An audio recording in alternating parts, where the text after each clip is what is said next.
గారి దగ్గరికి వెళ్ళారు, నారా లోకేష్ గారి దగ్గరికి వెళ్ళారు, ఈవెన్ మన సీఎం గారు చంద్రబాబు నాయుడు గారి దగ్గరికి వెళ్ళారు, పవన్ కళ్యాణ్ గారి దగ్గరికి వెళ్ళారు, అందరి దగ్గరికి వెళ్ళారు. మాకు న్యాయం జరగాలి.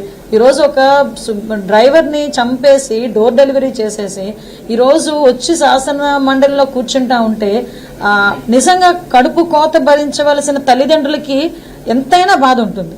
ఆ బాధ కొద్దీ వాళ్ళు బయటకు వచ్చి ఈరోజు పునర్విచారణ చేయాలని చెప్పేసి వాళ్ళు కోరుకున్నారు. దానికి కూడా కోర్టు అనుమతి వాళ్ళు తీసుకోబోతున్నారు. దాని ప్రకారం ముందుకెళ్తారు.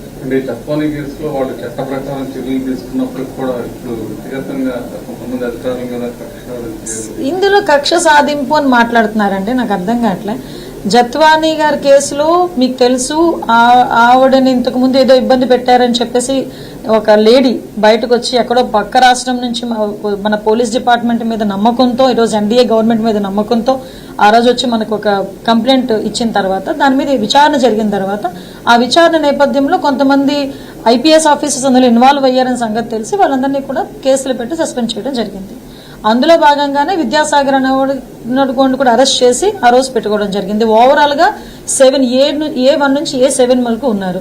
చాలా మంది వాళ్ళు తప్పు చేయలేదని ఫీలింగ్ ఉంటే ఎందుకు యాంటిసిపేటరీ బెయిల్ తెచ్చుకుంటారు? అందులో చాలా మంది యాంటిసిపేటరీ బెయిల్ కూడా తెచ్చుకుని ఉన్నారు. ఈ రోజు ఎవరైతే మాజీ ఇంటెలిజెన్స్ చీఫ్ ఎవరైతే ఉన్నారో ఆంజనేయులు గారు, ఆయన కూడా సీతారామ ఆంజనేయులు, ఏఎస్ఆర్ ఆంజనేయులు, వైఎస్ఆర్ ఆంజనేయులు, ఏదో ఒక ఆంజనేయులు, ఆయన కూడా ఈరోజు ఆ విషయంలోనే ఈరోజు అతన్ని కూడా అరెస్ట్ చేయడం జరిగింది. సో మేమంతా పారదర్శకంగా వెళ్తున్నాం. మాకు ఎవిడెన్స్ లేకుండా డిపార్ట్మెంట్ వాళ్ళు ఏ చర్యలకి ముందుకు వెళ్లరు. విత్ ఆల్ ఎవిడెన్స్ గ్యాదర్ చేసుకున్న తర్వాతనే మేము కూడా ఏదైనా ఒక చర్యలు తీసుకుంటున్నారు. విషయం ఏంటంటే విచారణకు మాత్రం అందరూ కూడా సహకరించాల్సిందిగా కోరుకుంటున్నారు. గత 5 సంవత్సరాల్లో జరిగిన ఏదైతే ఆనాటి ప్రభుత్వ హయాంలో జరిగిన విషయాలపై యాక్షన్ త్వరగా జరగట్లేదనేది ఒక వర్గం వాదన. మరికొంతమంది రాజకీయ